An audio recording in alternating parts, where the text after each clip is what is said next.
ઓમ શાંતિ health centre Surat કામરેજમાં આપ સર્વનું હાર્દિક સ્વાગત છે અને દિલથી દંડવત પ્રણામ છે।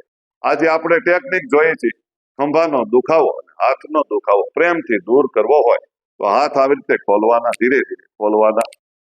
આવી રીતે હાથ આખા ખોલો, ધીરે ધીરે આવી રીતે હાથ ખોલીને આમ કરશો ને તો ધીરે ધીરે ખંભાનો દુખાવો બંધ થઈ જશે। દુખતું હશે તો થોડા ખુલે, તો ધીરે ધીરે થોડા થોડા ખોલીને આખા હાથ ખોલવાનું ચાલુ કરો, દુખાવો બંધ થઈ જશે। સવાર સાંજ 15 વખત જ હાથ ખોલવાના છે।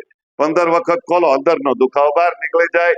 તમને સારું લાગે તો અમને આશીર્વાદ દેવાના છે અને આ વિડીયો દરેક લોકોને શેર કરવાનો છે, જેથી કરીને શોલ્ડરનો દુખાવો લોકોને થતો હોય ને બંધ થઈ જાય, હાથના દુખાવામાં ફાયદો થાય। અને વિડીયો દરેક લોકોને શેર કરી દેજો। અને અમે સુરત કામરેજમાં ફી વગર સારવાર આપીએ છીએ, વિના મૂલ્ય ફ્રીમાં। એપોઇન્ટમેન્ટ લખાવવા માટે વોટ્સઅપમાં મેસેજ કરવાનો છે, ફોન નથી કરવાનો। ખૂબ ખૂબ ધન્યવાદ, ખૂબ ખૂબ